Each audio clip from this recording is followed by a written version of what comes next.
Hola a todos, esperando que se encuentren muy bien. Vamos a comenzar con la clase número 2 de procesamiento de señales de audio. Vamos a hablar de lo que es la computación para el sonido. Para ello vamos a abarcar algunos temas que son bastante interesantes y para que estemos al tanto. Entonces, el contenido de esta presentación va a ser el siguiente.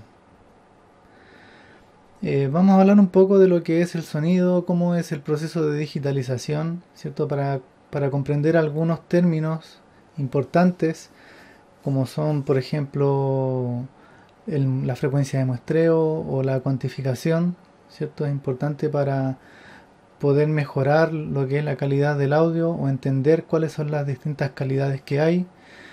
Hablar un poquito de los formatos de audio que existen en la actualidad, los componentes básicos de un home studio, ¿cierto? Cada una de sus partes, como por ejemplo la interfaz o tarjetas de sonido, los requisitos que tiene que tener una computadora, ¿cierto? Para abarcar un cierto DAW o software, ¿cierto? De edición o grabación, o para crear música, ¿cierto? Un software de producción musical. Y también conocer lo que son las partes de un computador, ¿ya? Que a veces es necesario, más que nada que todos conocemos, no sé, por el disco duro. Ya el disco duro, el HDD, ¿cierto? Que eran los discos duros antiguos, ahora están los SSD, eh, ¿cierto? Que tienen un cierto tamaño. ¿Ves? Yo tengo un disco duro por aquí,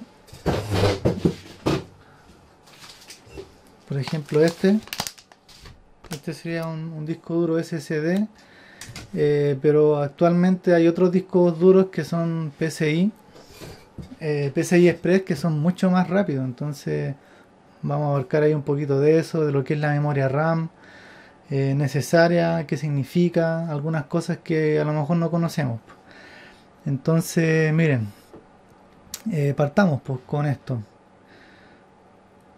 Aquí dice cómo se digitaliza el sonido.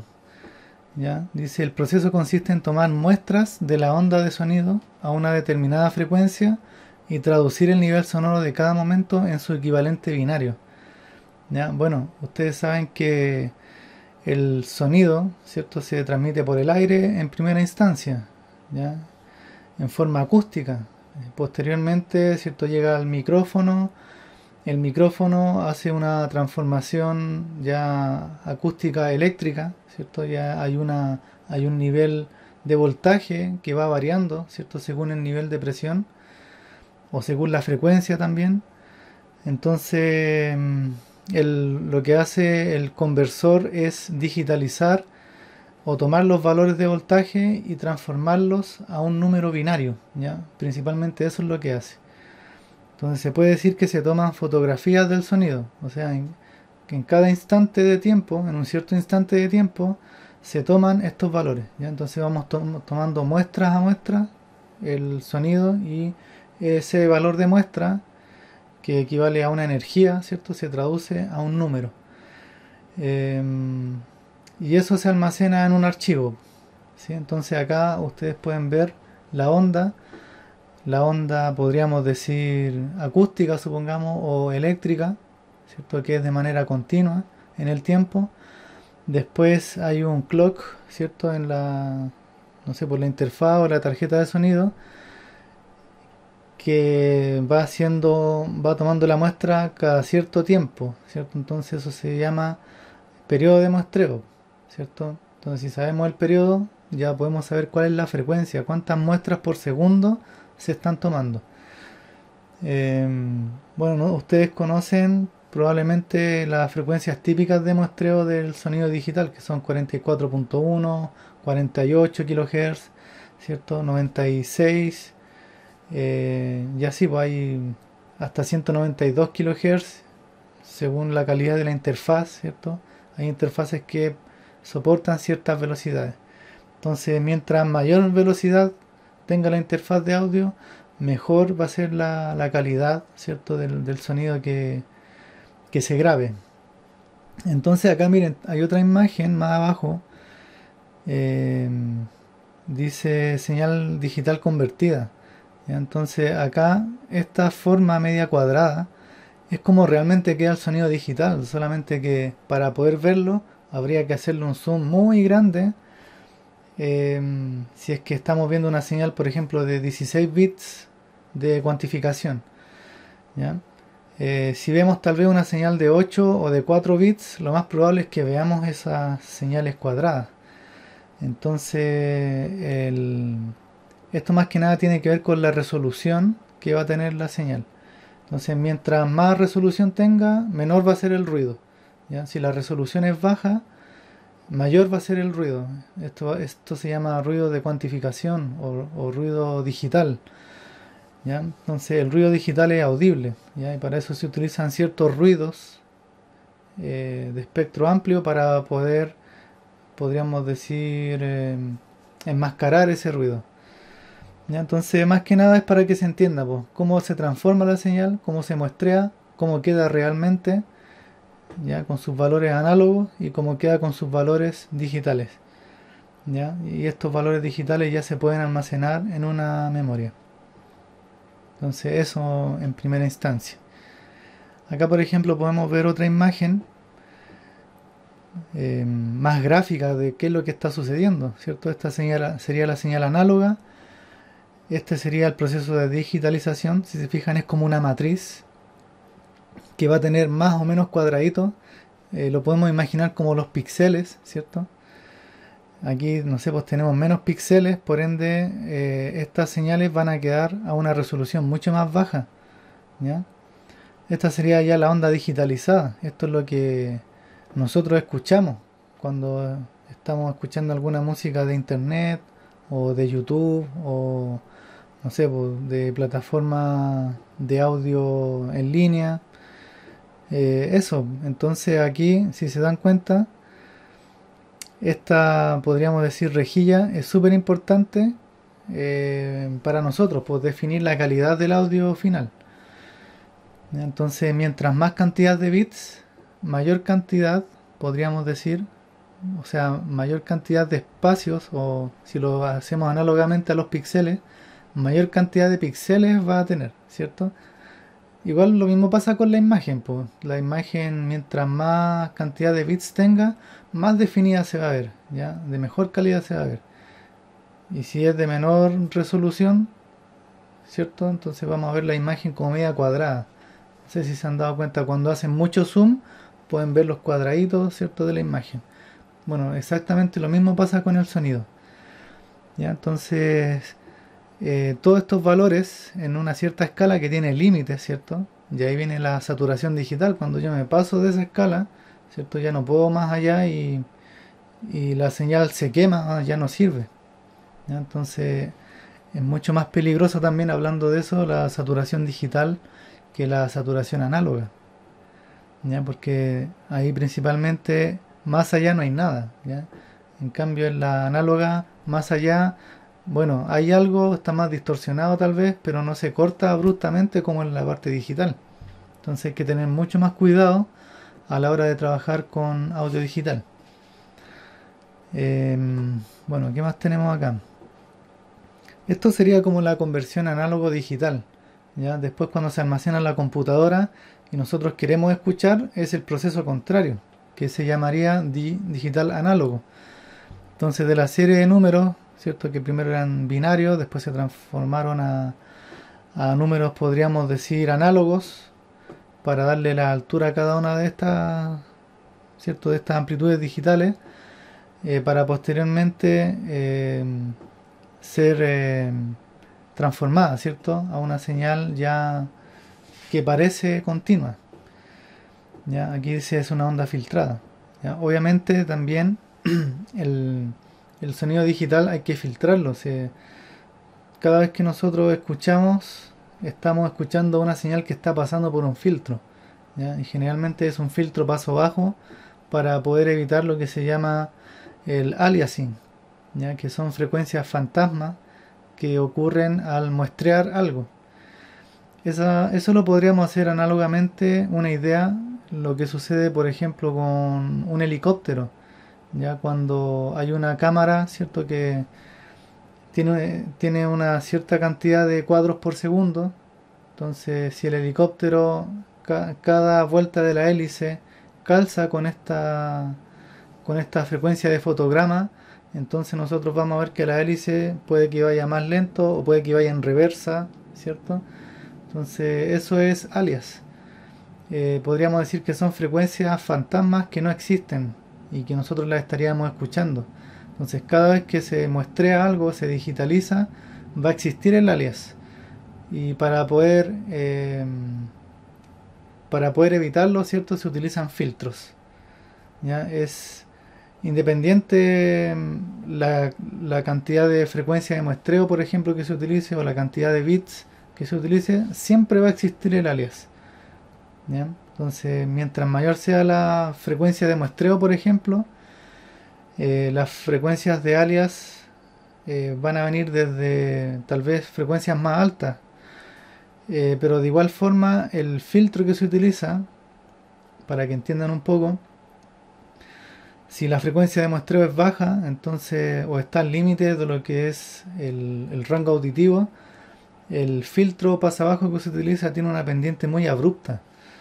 Entonces, si utiliza una frecuencia de muestreo más alta, el filtro de alguna forma va a tener una pendiente mucho más suave y la calidad del sonido va a ser mucho mejor, ¿ya? Porque cuando tenemos filtros que son muy abruptos, que tienen pendientes muy empinadas, podríamos decir, se producen otros fenómenos de distorsión en fase, se produce ripple en lo que es la respuesta en frecuencia, ¿ya? Entonces hay hartas cosas. De hecho, a ver si los voy a intentar dibujar para que me entiendan.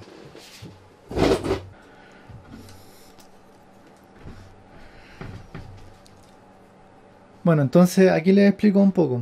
El filtro pasabajo es algo así, ¿ya? El filtro pasabajo lo que hace es filtrar las bajas frecuencias, ¿ya? Entonces, si esto es frecuencia y esto es amplitud, entonces el filtro pasabajo corta las bajas frecuencias.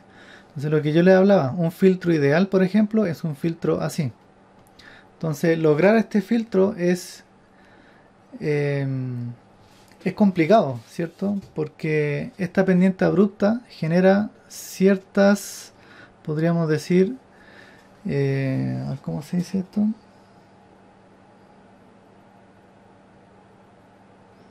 Genera ciertos problemas en la señal. Entonces, mientras más suave sea la pendiente, mejor calidad va a ser el sonido, ¿ya? Mientras más abrupto sea, peor va a ser la calidad. ¿Y qué es lo que ocurre? Bueno, la respuesta en frecuencia empieza a tener aquí una especie de rizado, ¿ya? Y eso podríamos decir que genera problemas, ¿ya? Esto es audible, eh, genera problemas de fase también. Entonces, para evitar esto, ¿cierto? Ojalá la frecuencia de muestreo sea lo más alta posible. Entonces, miren, para que me entiendan un poquito de lo que es la frecuencia de muestreo, el humano, el ser humano, tiene un límite también, ¿cierto? Si ustedes saben, a lo mejor es de 20 kilohercios o 20.000 Hz. Hasta ahí nosotros escuchamos.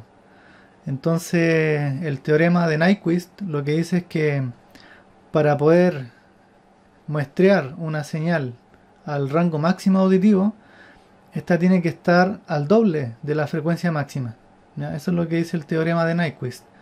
Entonces, me dice en pocas palabras, muestréamelo a 2 veces por 20.000, ¿ya? Y eso nos daría 40 kilohercios, ¿ya? ¿De dónde viene esta idea? Básicamente de la forma de onda. Si ustedes saben, una frecuencia, ¿cierto? Tiene un ciclo.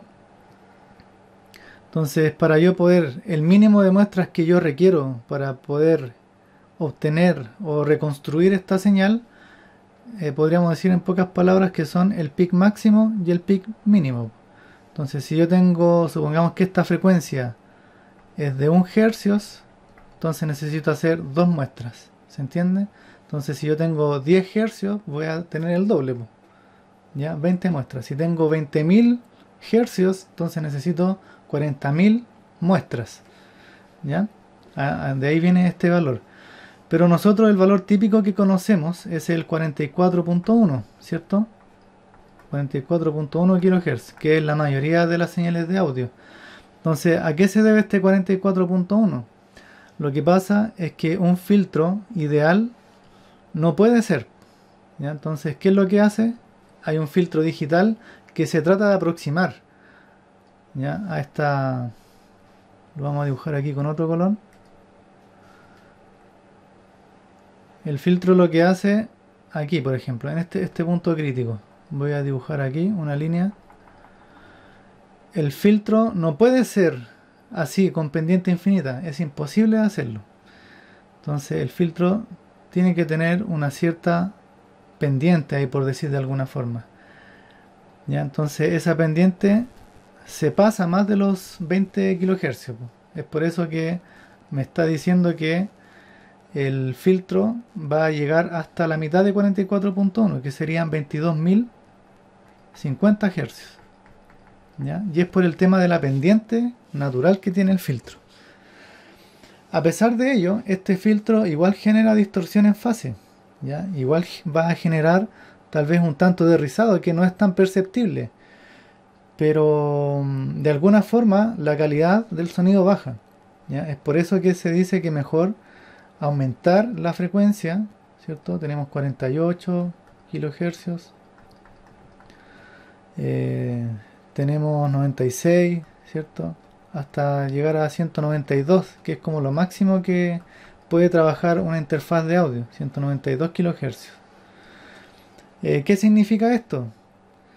Que el filtro ya no es necesario que corte tan abrupto. Entonces, si tengo una frecuencia de muestreo alta, el filtro ya va a poder ser mucho más suave. ¿Y qué significa eso? Que la calidad del sonido va a ser mucho mejor, va a haber menos distorsión en ese sentido, en esta zona. ¿Ya? Si no está este filtro, entonces va a ocurrir que mientras vaya aumentando la frecuencia, ¿cierto? Van a haber otras frecuencias que van a ir disminuyendo. Y bueno, se va a escuchar un caos total ahí, porque hay frecuencias que no existen. Bueno, eso en resumidas cuentas, para que no nos extendamos tanto. Ya, entonces acá tenemos un diagrama de lo que es el proceso completo de digitalización. ¿Ya? Entonces aquí dice un micrófono transforma una onda sonora en electricidad en lo que llamamos audio analógico. Esta electricidad se puede codificar y guardar en unos y ceros, ¿cierto? Convirtiéndose en un audio digital. Luego el sonido en ceros y unos lo trabajamos en la computadora editándolo, añadiendo efectos, ¿cierto? El último paso es transformar los dígitos de 0 a 1 otra vez a electricidad con la ayuda de un altavoz y nuevamente en sonido. ¿Ya? Entonces ese sería como el proceso completo. Lo que yo les hablaba, la frecuencia de muestreo se refiere al número de veces en que divide la muestra sonora por segundo, dado que el oído humano es capaz de escuchar sonidos en el rango de 20 a 20.000 Hz. Se ha elegido como frecuencia de muestreo más adecuada la de 44.1. Si reducimos la frecuencia de muestreo, podemos apreciar que el sonido es menos nítido, más apagado, porque perdemos frecuencias agudas. ¿Ya? Eso quiere decir, pues entonces cuando ustedes tienen un audio que está muestreado a una frecuencia menor a esta, entonces ¿qué va a hacer el filtro? Supongamos que lo estoy muestreando a, no sé, pues frecuencia de muestreo, supongamos 30 kHz. 30 kHz. ¿Qué significa eso? Que los sonidos que se van a reproducir van a ser la mitad de esto. Entonces va a ser aquí, supongamos. Va a ser hasta 15.000. ¿Por qué? Porque aquí se va a ubicar el filtro ahora. Ahora el filtro va a cortar todas las frecuencias de aquí en adelante. ¿Ya? Y cada vez que lo bajo aún más, por ejemplo, no sé, 11.000. 11.000 Hz. Entonces la mitad, ¿cierto? Serían 5.000.5. Entonces el filtro se va a posicionar ahí y se van a perder todos los agudos. Por eso dice que se siente más apagado, ¿cierto? Porque si no está ese filtro, no se va a entender nada, ¿ya? Van a haber frecuencias fantasma, entonces el sonido se va a distorsionar y va a ser un caos total ahí, ¿ya? Por eso, cada vez que nosotros aplicamos una frecuencia de muestreo, se aplica un filtro, ¿ya? Un filtro pasa abajo. Ya, ¿qué más tenemos acá? Bueno, aquí también lo mismo, por el rango de frecuencia. Lo mismo que estaba hablando con una tablita, ¿cierto? Que me dice la calidad, pues de 11.025 la calidad es baja. Esto generalmente lo tiene la radio AM, ya de gama baja. Y su rango va de 0 a 5.500. De 22.050 esto lo tiene la radio FM de gama baja, pues. Ya que esto va de 0 a 11.000 Hz. 32.000 es la mejor, ¿cierto? Para radio FM. O sea, podríamos decir que la radio tiene esa frecuencia de muestreo y la radio tiene una respuesta en frecuencia que va de 0 a 16.000. ¿Ya? Igual se pierde entonces, no es una buena calidad. El CD tiene 44.1, ¿ya? Entonces su rango va de 0 a 22.050. El DVD estándar tiene 48.000, ¿ya? Eso va de 0 a 24.000. DVD de alta gama, Blu-ray y eso, 96.000 Hz, y eso va de 0 a 48.000. Entonces, si se dan cuenta, mientras más rápida o mientras más sea la frecuencia de muestreo, mejor va a ser la calidad. ¿Ok? A pesar de que hay gente, cierto, que prefiere grabar a 44.1 por esas mismas distorsiones que se producen, cierto, le da un sonido característico, más cálido, no sé. Pero yo creo que eso igual depende a gusto de uno. Ya, por lo menos a mí me gusta trabajar a frecuencias más óptimas. ¿Ya? Entonces tenemos cuantificación o profundidad de bits. El nivel de muestreo asigna a cada muestra tomada un nivel de sonido en número binario. Ya se mide en bits. Si la resolución es de 8 bits, tenemos 256 niveles posibles. O pues, imagínenselo como una escalerita. En este rango tenemos, supongamos estos límites, 8 bits, tenemos 256 escalones. ¿Ya? Pero si yo lo hago este mismo rango en una resolución de 16 bits, tengo 65.536 escalones en este mismo rango. Entonces la resolución es mucho más alta. ¿Ya? Ahora yo les voy a mostrar otras resoluciones para que vean que en ese mismo rango podemos tener millones de escalones. Entonces, si se dan cuenta acá, este es un pequeño ejemplo, ¿no?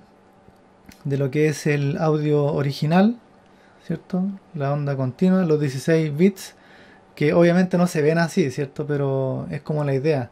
Y cuando bajamos a 8 bits, ahí ya se notan los escalones. Ya, de hecho, es un ejercicio que vamos a hacer nosotros más adelante. Vamos a tratar de convertir algunas ondas sinusoidales a distintos niveles de bits para poder ver, no sé, por el ruido de cuantificación y ver esta forma de onda cuadrada, porque realmente es así. Ya no solamente ver imágenes, sino que hacerlo en prácticas. Entonces acá yo les puse un video, a ver si se escucha.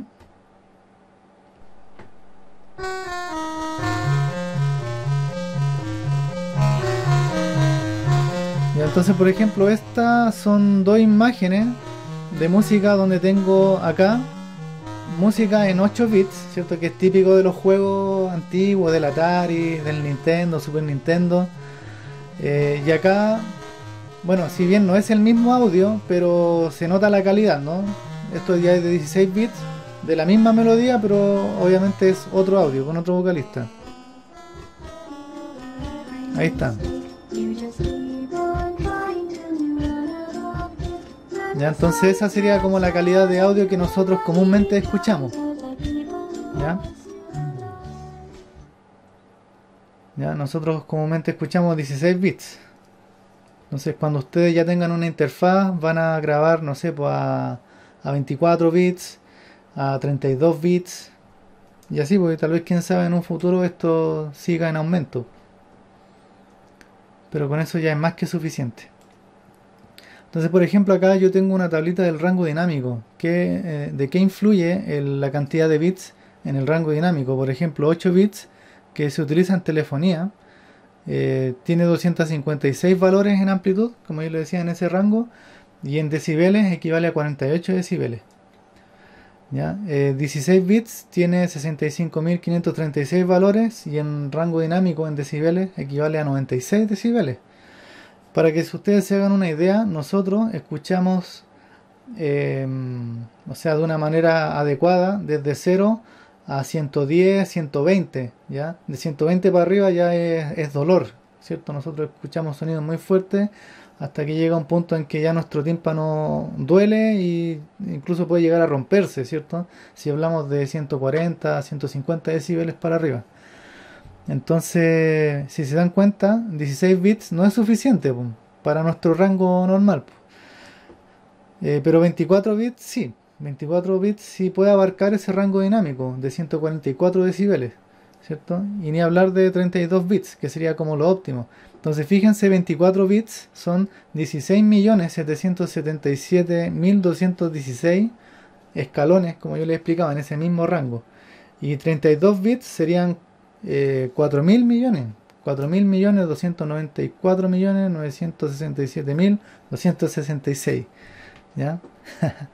Entonces acá para que se entienda, ¿cierto? Una pequeña gráfica del rango dinámico en decibeles según la tasa de bits. Ya, entonces eso, po. Vamos a hablar ahora un poco de los formatos de audio, que en la actualidad existen varios formatos, ya, pero en resumidas cuentas podríamos decir que hay dos tipos de formatos de audio, que son los que no tienen pérdida de calidad, ¿cierto? Que son más, que se parecen mucho más a la señal original, pero la desventaja es que ocupan mucha memoria, ¿ya? Entonces tenemos también los formatos con pérdida, que si bien disminuyen en calidad, que hoy en día es poco perceptible, ¿cierto? Porque han mejorado bastante los algoritmos de compresión.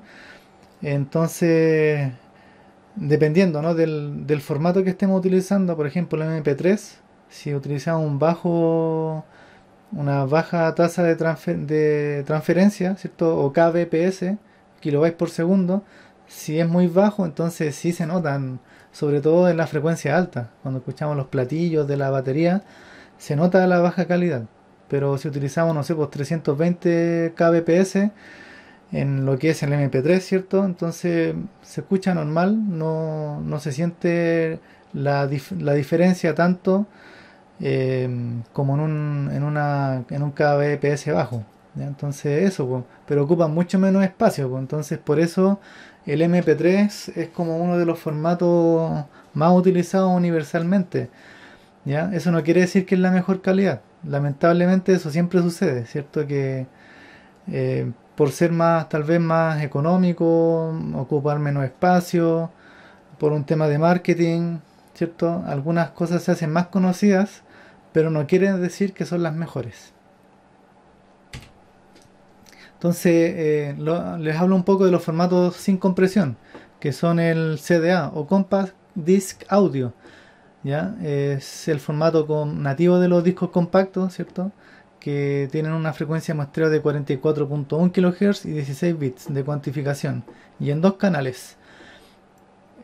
Ocupa mucho espacio, entonces la capacidad en tiempo de un CD eran 74 minutos, ¿cierto? Bueno, lo digo como que era del pasado, pero hace poco ya, ¿cierto? A pesar de que se sigue utilizando, se sigue vendiendo, y como que ahora lo están tratando de meter más en la actualidad, el disco compacto ya no se utiliza tanto, ¿cierto? Ya se utiliza, no sé, por internet, YouTube Music, entre otras plataformas para escuchar música hoy en día desde el celular, ¿cierto? De hecho, yo en mi celular casi no tengo música, la mayor parte de la música la escucho por internet. Entonces, aparte que las calidades son bastante decentes.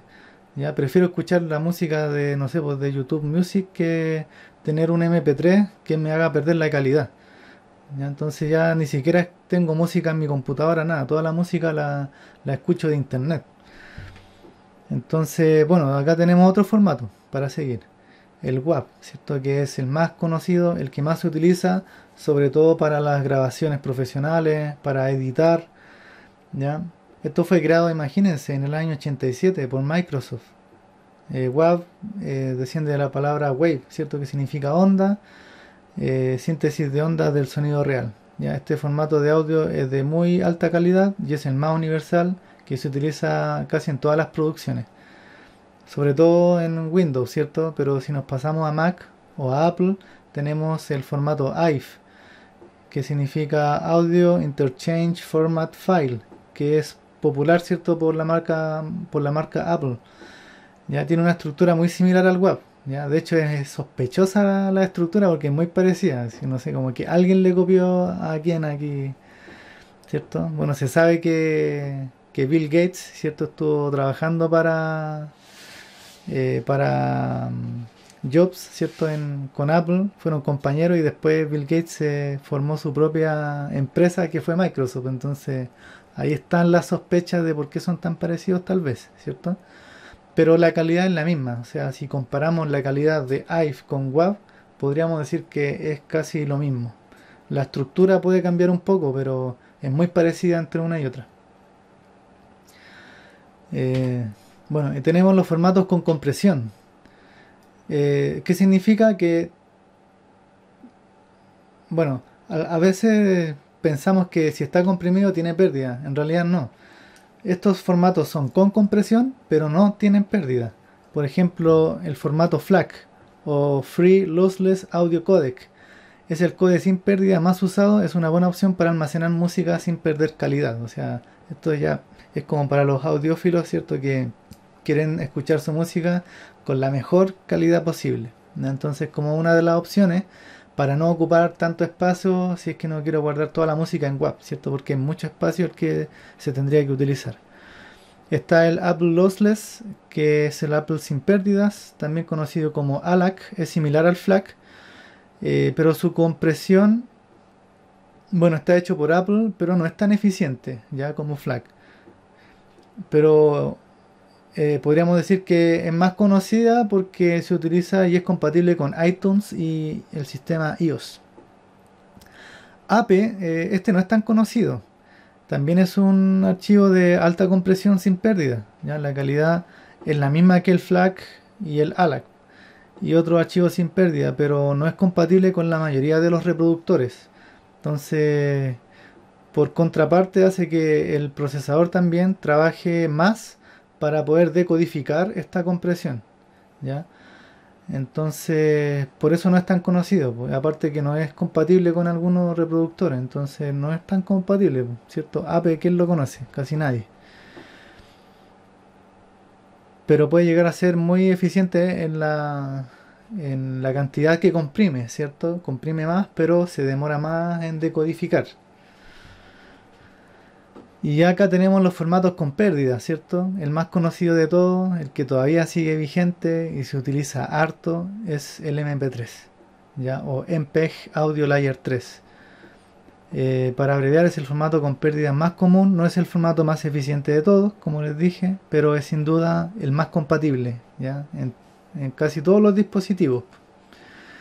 El AAC, este va, podríamos decir que va en aumento. ¿Ya? Hoy en día el Advanced Audio Coding, también conocido como AAC, es similar al MP3, aunque es más eficiente, lo que significa que los archivos ocupan menos espacio y con la misma calidad del sonido MP3. ¿Ya? Entonces AAC hoy en día tiene una gran familia de tipos de codificadores porque está en crecimiento y cada vez, incluso en este mismo año, ya salió otro formato de AAC que trabaja con tasas de transferencia de datos muy bajas, ya kbps muy bajos.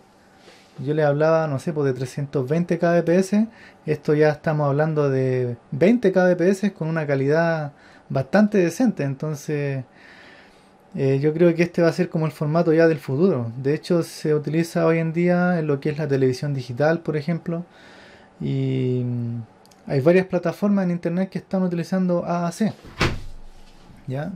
Entonces tenemos el OGG Vorbis, en la versión del software libre del MP3 y el AAC. ¿Ya? A pesar de que es libre, tampoco no es tan conocido. Su principal atractivo es que no está restringido por patentes, ¿cierto? Yo creo que ese también es el otro motivo de por qué existen muchos formatos de compresión. Es porque cuando uno inventa algo, ¿cierto? Lo patenta y hay que pagar sus derechos, po. Si lo utilizo en mi sistema, entonces tengo que pagar los derechos correspondientes. Pues en el caso de OGG está libre de patentes. ¿Ya? Es mucho menos popular, por lo que no todos los reproductores lo soportan. Y está el WMA, así como que es el que está más en el olvido porque casi nadie lo utiliza, que es el formato de compresión de Windows Media Audio. el formato propietario de Microsoft, ¿cierto? Parecido al MP3 o AAC. Realmente no ofrece ninguna ventaja sobre los demás formatos, ¿ya? Por eso ese formato nadie lo pesca.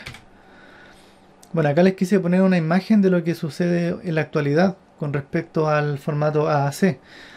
El nuevo formato que salió es el HEAC Extended. Fíjense que, bueno, acá me dice que en estéreo y esta parte sería en mono. Fíjense la cantidad esto sería la cantidad de kilobytes por segundo. Aquí estamos casi en 8 kilobytes por segundo, pues imagínense, yo les hablaba de 320 kilobytes por segundo, que eso es un montón comparado con 8 kilobytes por segundo, y si lo escucho ambos, la calidad es muy parecida, es bastante decente. ¿Ya? Entonces, este es el formato que la mayoría utiliza, el AAC-LC. Después está el HEAC, que se utiliza harto en lo que es la televisión digital.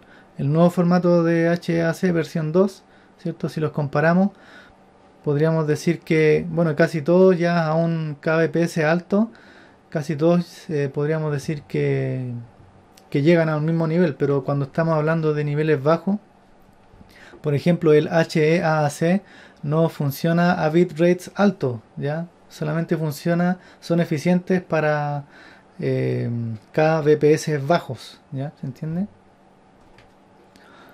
Después dice acá, requisitos para software de audio.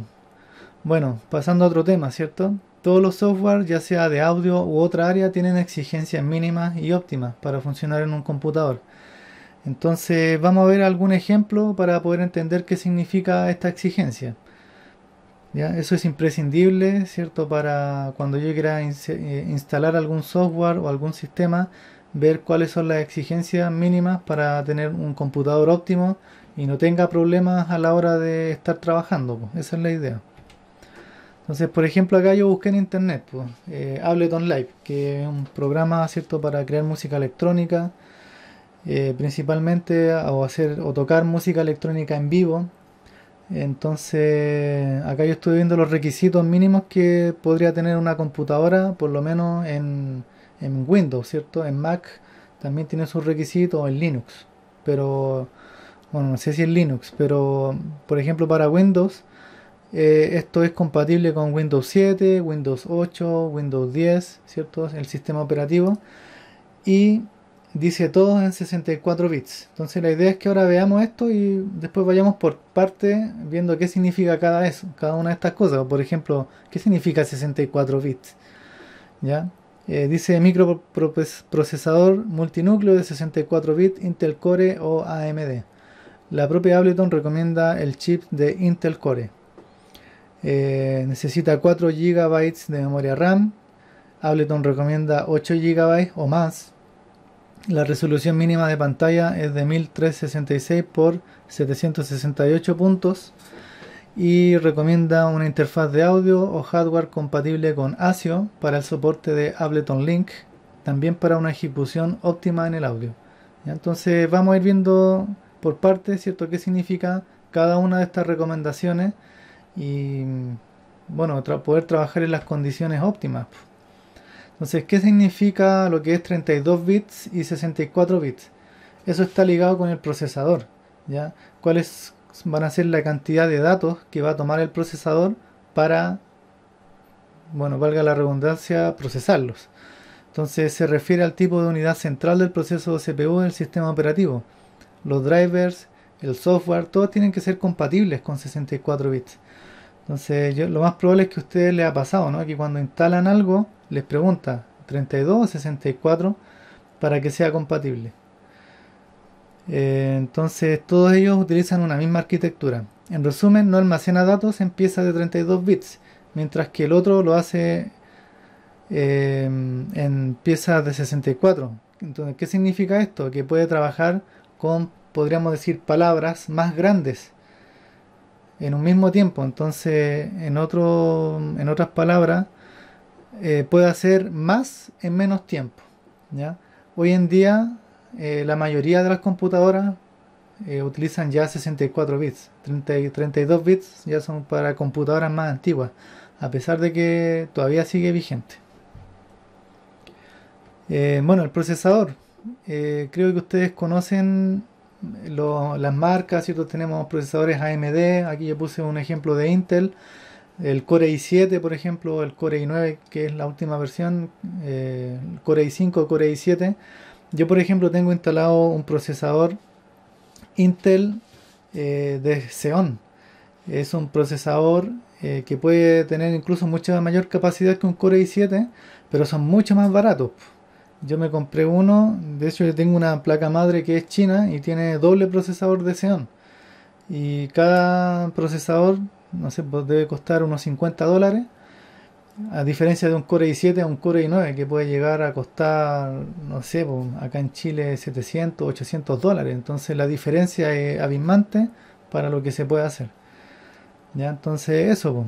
El procesador es el cerebro del sistema, procesa todo lo que ocurre en la PC y ejecuta todas las acciones que existen. Cuanto más rápido sea el procesador que tiene una computadora, más rápidamente ejecutará las órdenes que se le den a la máquina. Este componente es parte del hardware de muchos dispositivos, o sea, el procesador no es solo para las computadoras, pues, sino que, por ejemplo, para los celulares o todo lo que sea que necesita hacer cálculos computacionales. ¿Ya? Bueno, la memoria RAM también, pues. Yo en mi computadora tengo una memoria de 32 gigabytes y es expandible, pues tiene 4 slots para 32 gigabytes máximo. Estoy utilizando un puro slot, entonces podría aumentarla a 4 veces eso. Obviamente no es necesario, yo con los 32 me basta y me sobra, ni siquiera llego a utilizar la totalidad, entonces no sé para qué le ponen tanta capacidad si uno no lo utiliza. Bueno, siempre hay alguna utilidad para algo, ¿no? Habría que buscar. En informática, memoria RAM significa Random Access Memory, ¿ya? O memoria de acceso aleatorio. Es un tipo de memoria operativa de los computadores y sistemas informáticos, a donde van a ejecutarse la mayor parte del software, el propio sistema operativo, el software de la aplicación y otros programas semejantes. ¿Qué significa esto? Que la memoria RAM es una memoria volátil, es una memoria más rápida de acceso. Antiguamente, ¿cierto? Se utilizaban los discos duros rígidos o de disco que tenían que girar, ¿cierto?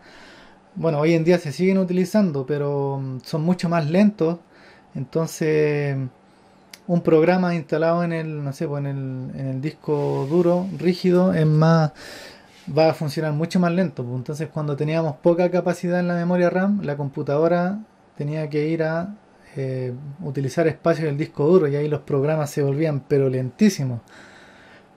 Entonces la memoria RAM, mientras más capacidad tiene, más capacidad va a tener para poder alojar un software, ¿cierto? Entonces cuando uno abre un software, el software se aloja en la memoria RAM para que pueda correr rápido. Entonces, bueno, hoy en día con los nuevos discos que hay, que vamos a hablar más adelante de eso, incluso los programas pueden correr incluso en el disco que está instalado, ¿ya? Pero la memoria RAM, esa es su función, pues, poder cargar el sistema operativo para que funcione rápido, cargar el software que estamos utilizando para que funcione en óptimas condiciones. Bueno, con respecto a la resolución de pantalla, yo estuve buscando la exigencia de Ableton con respecto a la resolución de 1366 por 768. Entonces dice la resolución de un dispositivo es el número de píxeles que es capaz de mostrar, expresada en función de su anchura y su altura. Por ejemplo, si un monitor tiene una resolución de 1920 por 1080 píxeles, significa que el monitor cuenta con 1900 píxeles de anchura, ¿cierto? Y 1080 píxeles de altura. ¿Ya? Si ustedes los cuentan, van a tener toda esa cantidad. Bueno, y si los multiplican, van a tener la totalidad de los píxeles que tiene ese monitor. Entonces, Ableton es utilizado óptimamente, ojalá en monitores de 17 o de 19 pulgadas. ¿Ya? Si estamos con una computadora chiquitita de 15 pulgadas, tal vez se va a abrir el programa sin ningún problema, pero si voy a utilizar algún plugin, que a mí me ha pasado personalmente con mi laptop, el plugin sobrepasa la pantalla y no tengo acceso a los botones que están más abajo, entonces necesito que eso se abra en una pantalla ojalá más grande. ¿Ya? Bueno, el ASIO, que era lo que exigía también, pues Ableton, ¿Qué es ASIO? Audio Stream Input Output. Es un protocolo de ordenador para audio digital fabricado por Steinberg, ya que provee una latencia y una interfaz de alta fidelidad entre el software y la tarjeta de sonido. Ya, entonces ASIO puede ser utilizado sin una interfaz, puede ser utilizado con la tarjeta interna de la computadora, puede ser utilizado con la interfaz también, y permite a los músicos y técnicos de sonido acceder al hardware externo directamente. ¿Ya? Entonces eso disminuye la latencia y se puede trabajar con una, o sea, de forma óptima, ¿no? De una forma rápida, eh, sobre todo con sonido que se está trabajando en tiempo real, ¿cierto?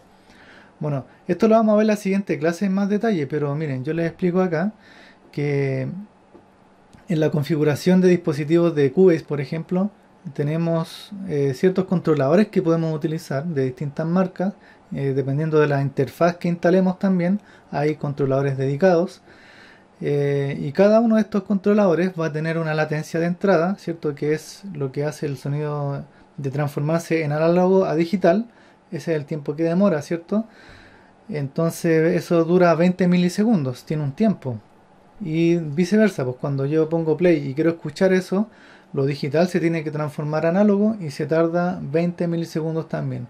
Entonces, en total, si yo estoy haciendo algo en tiempo real, por ejemplo, estoy, no sé, pues haciendo un karaoke y quiero que mi voz se aplique con un efecto de algún software, entonces mi voz va a salir retardada 40 milisegundos y eso es notable, ¿ya? El ser humano es capaz de percibir como mínimo, o sea, lo mínimo es 30 milisegundos. Ya de ahí para abajo ya es pasable. Pero si tengo 40 o 50 milisegundos de retardo, eso es molesto, ¿ya? Y es notable. Entonces, por ejemplo, esta latencia que tengo acá es mucha, pues sobrepasa los 30 milisegundos, así es que no me sirve. Acá, por ejemplo, se cambió a otro controlador, al ASIO Foral. Y fíjense que la latencia mejora. No es lo óptimo, pero mejora a 16.2 milisegundos. Ya que en total ya serían un poquito más allá de 32 milisegundos. Y si yo aumento la frecuencia de muestreo, la latencia igual va a cambiar.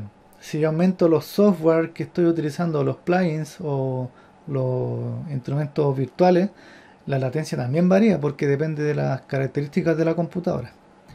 Bueno, pero eso quería hablarles un poco. Después lo vamos a ver en más detalle en la siguiente clase. Esto es con respecto al diagnóstico. O sea, si yo no sé ver el diagnóstico de mi computadora, qué es lo que está instalado, los periféricos, ya sea el mouse, el teclado, la pantalla, yo tengo la cámara, ¿cierto? La interfaz, etcétera. Todo eso yo lo puedo ver si es que anoto en el buscador, ¿cierto? De Windows, DXDiag, ¿ya? Si hacemos eso, ahí nos va a aparecer todas las características del equipo, lo que está conectado, todo. Por ejemplo, acá esta es mi computadora, pues fíjense que tengo un Intel de Xeon, el 2689. Eso búsquenlo, van a ver que es súper barato y yo por lo menos acá puedo trabajar sin ningún problema, renderizo videos, los juegos igual corren súper bien. Obviamente hay que tener una interfaz gráfica, ¿cierto? Acá no sé si sale. Ya, pero miren, voy a hacer el experimento. Voy a escribir DXDiag aquí para que ustedes igual puedan ver. Y acá se me va a abrir esta pantallita, pues que yo les dejé ahí. Entonces se dan cuenta que aquí aparece. Aquí yo por ejemplo puedo ver la pantalla que está con la GTX 1060. Acá yo estoy con una M-Audio M-Track. Esto es el sonido de Nvidia. A ver, ¿qué hace esto? Esto creo que es de la cámara. ¿Ya? Acá lo que está conectado, el mouse, el teclado. Entonces ahí ustedes pueden ver, miren, la memoria RAM, 32 GB en RAM, el DirectX 12. Entonces ahí ustedes pueden ver las características de su PC y pueden comparar según los software que puedan correr. ¿Ya? Bien, buena. Entonces vamos a pasar ya a lo que es una configuración básica, ¿cierto? De un home studio. La idea es que ustedes, como yo les decía en la clase anterior, la primera clase, que era importante que ustedes se motiven, ¿cierto? Ya en el transcurso de la carrera o lo antes posible para que vayan armando su home studio, puedan grabar su música. Acá, por ejemplo, tenemos algunas cosas indispensables, ¿cierto? Una computadora, puede ser una laptop, la interfaz de audio, que igual es súper importante, ¿ya? Por eso hay distintas interfaces de audio. Ya recuerden que ustedes tienen que hacer un trabajo al respecto de micrófonos, parlantes, auriculares, interfaces, controladores, características, ¿cierto? De una computadora, para que ustedes mismos se ayuden pues, a ver cuál es lo ideal. Pues. Entonces, acá tenemos las distintas partes, pues el micrófono, el controlador, los monitores o los auriculares, ¿cierto? El disco duro para ir almacenando la información extra que vayamos creando en nuestras sesiones.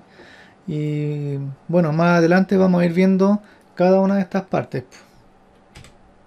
Por ejemplo, las interfaces de audio. Esta es una interfaz Focusrite, ¿cierto? Que tiene dos entradas y dos salidas. ¿Qué es lo que hace principalmente? Convertir la señal eléctrica en información a través del conversor AD que tiene. Entonces, son de mucha mejor calidad, ¿cierto? Estandariza la señal entrante de línea o de micrófono o de instrumento, ¿cierto? Según la impedancia que tenga el micrófono, el instrumento, se puede adaptar. O sea, en otras palabras, no necesito una caja directa, ¿ya? Entonces preamplifica las señales de bajo nivel, permite gestionar monitoreo de señales, permitiendo escuchar. Yo puedo conectar ahí mis audífonos, puedo conectar unos monitores y todo con la misma interfaz. Entonces súper versátil. Puedo conectar un controlador MIDI, ¿cierto? Puedo conectar un sintetizador para que vaya así. Puedo interconectar distintos dispositivos MIDI u otros dispositivos digitales, ¿ya? Puedo trabajar con distintas calidades, por ejemplo la Focusrite puede trabajar con 44.1, con 48, con 96, con 192 kHz. ¿Ya? Cantidad de entradas y salidas independientes, ¿cierto? Acá yo tengo dos entradas de micrófono o de línea y en la salida tengo, eh, podríamos decir, cuatro, ¿ya? Desbalanceadas. Y acá tengo salidas balanceadas. ¿Ya? La salida MIDI, eso. A diferencia de la interfaz integrada, ¿cierto? Que tiene una sola entrada de línea, una sola salida de línea, otras tienen entrada de micrófono, otros en la misma entrada de línea en la entrada de micrófono. En el caso de mi laptop, ¿cierto? Las conexiones, eso sí, son susceptibles a inducciones eléctricas, generalmente tienen ruido, suelen ser de menor calidad, ¿ya? Y tienen mayor latencia también. Si estoy tocando ahí con mi teclado de la computadora simulando de un controlador y no tengo interfaz, entonces lo más probable es que la latencia sea notoria. Bueno, también pasando un poquito de la computadora, ¿cierto? ¿Qué software voy a instalar? Aquí, bueno, yo les pongo del DAW para producir música. Se supone que nosotros vamos a crear nueva música, a grabar. Entonces, ¿qué es un DAW, cierto? Es una estación de trabajo de audio digital. Por la sigla en inglés, DAW significa Digital Audio Workstation. Es un sistema electrónico dedicado a la grabación y edición de audio digital por medio de un software de edición de audio y del hardware compuesto por un ordenador y una interfaz de audio digital, encargada de realizar la conversión análogo-digital y digital-analógico dentro de la estación. Entonces aquí tendríamos una imagen referencial de un Digital Audio Workstation. ¿Qué software vamos a utilizar? ¿O qué software hay conocido? ¿Cierto? Acá yo les voy a nombrar algunos nombres de los software que son pagados. En este caso nosotros vamos a trabajar con Cubase, ¿ya? Esa va a ser nuestra plataforma de trabajo durante este semestre. Yo les voy a enseñar ciertas cosas, ¿cierto? A editar, a utilizar procesamiento, procesadores de dinámica, vamos ¿cómo se llama? A hacer algunos experimentos. En general vamos a conocer las propiedades, cómo configurar, etcétera, etcétera, ¿ya? Cubase también es súper utilizado por muchas bandas famosas. ¿Ya? En este caso yo no busqué muy bien, pero hay hartas bandas que utilizan. Entre ellos creo que vi que David Guetta es uno de los que utiliza harto el Cubase. El Logic Pro. Bueno, el Logic Pro es como muy parecido, ¿cierto? Al Cubase. Eso sí, trabaja en la plataforma de Apple. Entonces también es súper versátil, tiene buenos plugins, tiene buen sonido, es de muy alta calidad. ¿Ya? También lo utilizan mucho los productores de música. El FL Studio ni hablar, pues es un clásico. ¿Ya? El FL Studio es súper antiguo. De hecho, yo cuando recién me compré una computadora, no sé, pues en el año, a ver, año, no sé, 2000, año 2000 ya estaba el FL Studio.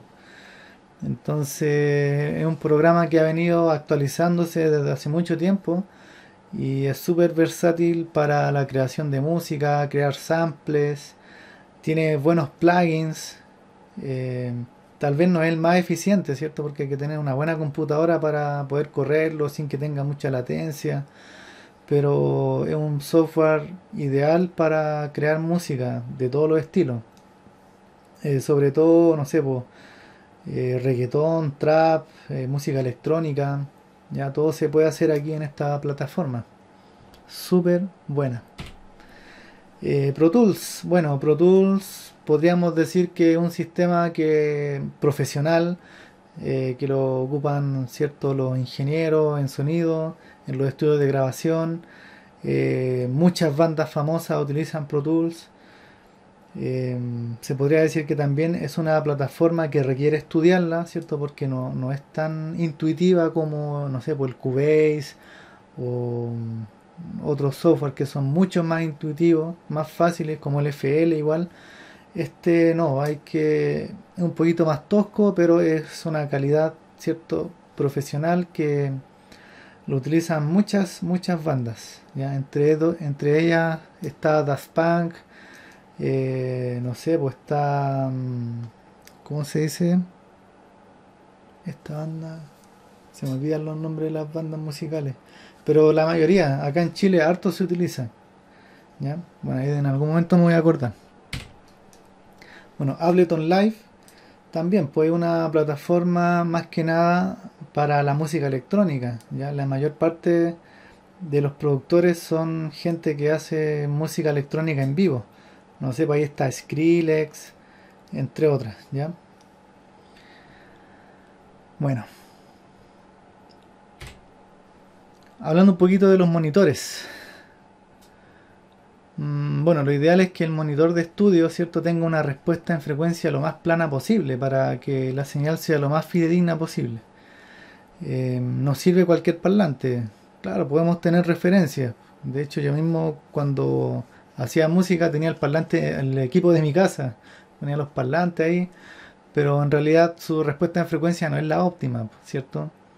Obviamente también tenemos que estar en un recinto, en una sala que esté lo más simétricamente adaptada para que el sonido directo que llegue de los altavoces no tenga, no sé, pues cancelaciones, eh, sea lo más fiel posible. Entonces también hay que tener cuidado ahí, pues a veces nos compramos los mejores monitores, pero lo ubicamos de una forma que no es adecuada.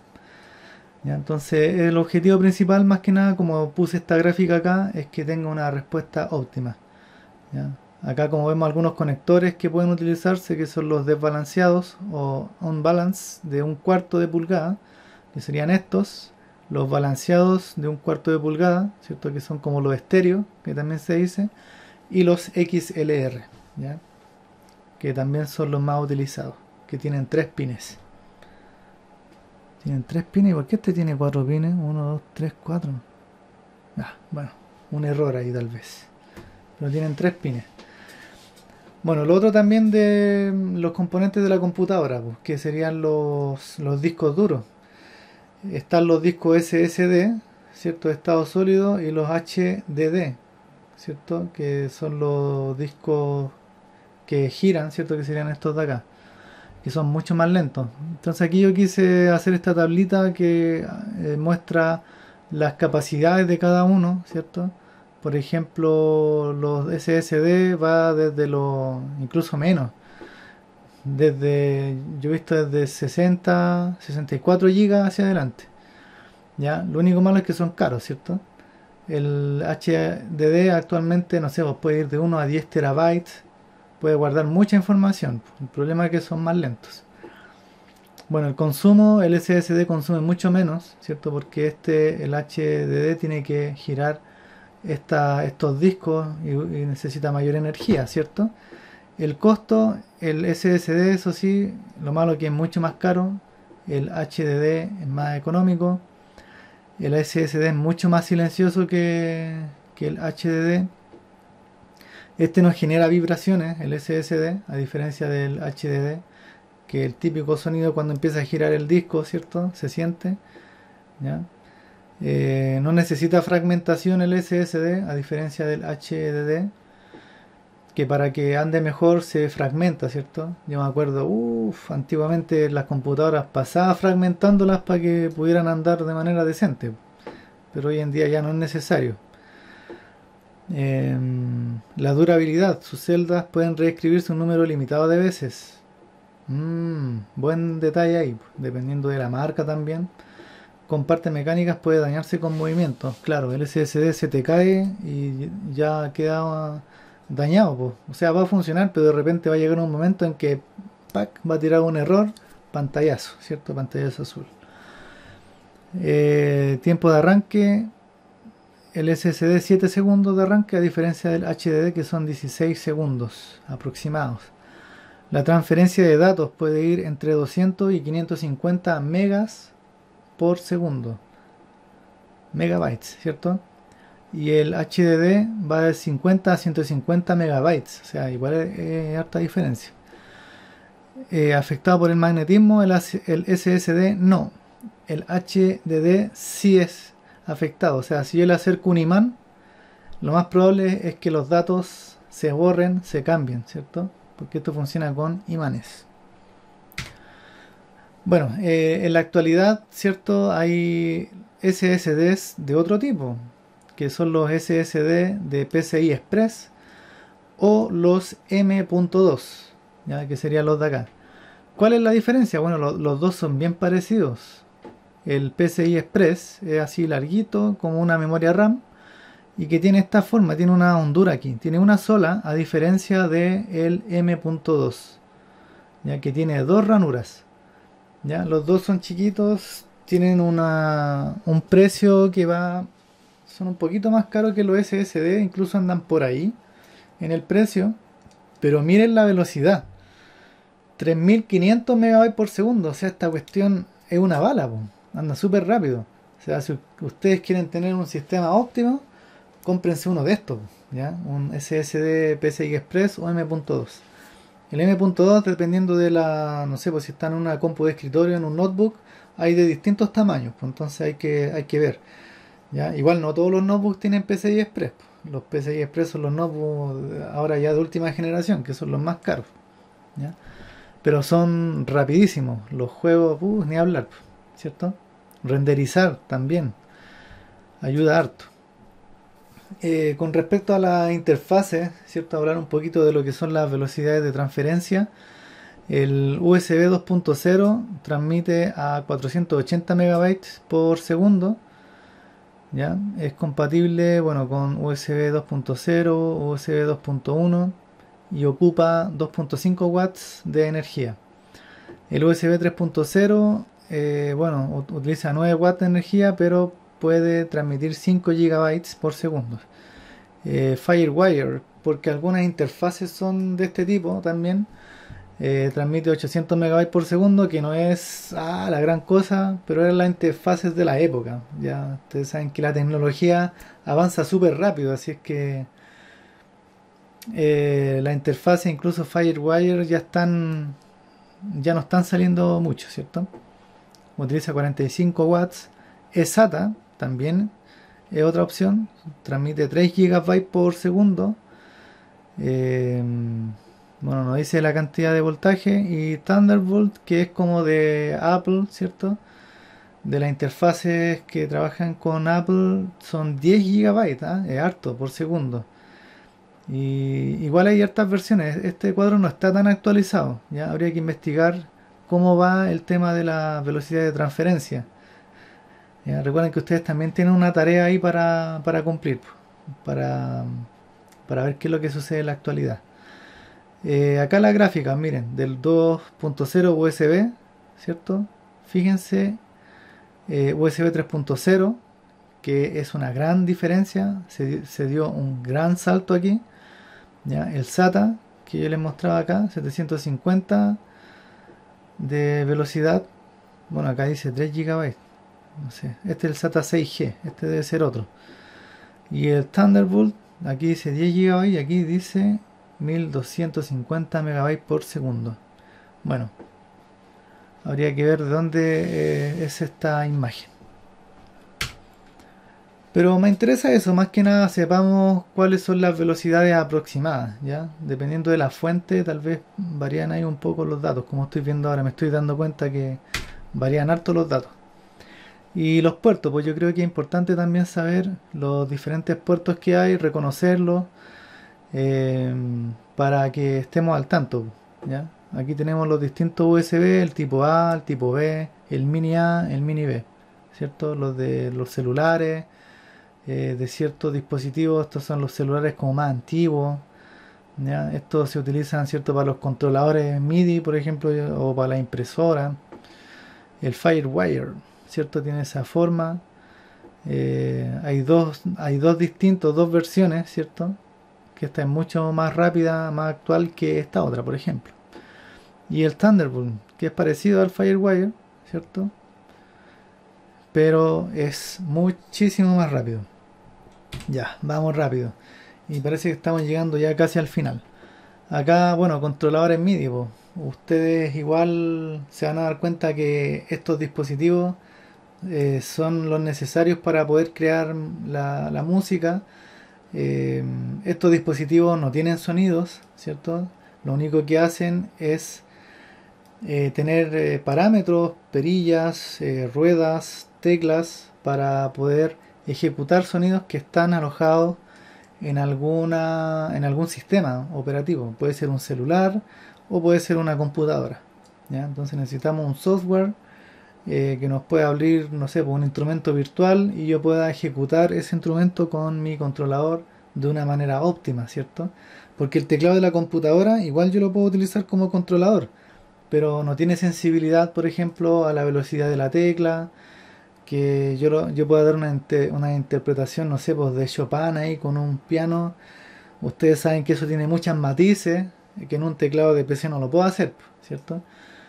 Entonces eso, pues, dependiendo de la calidad del controlador, acá yo puse varias marcas, miren, una M Audio, una Alesis, un Akai, un Roland, ¿ya? Este también es un audio, es de hecho el que tengo acá, desde ahí.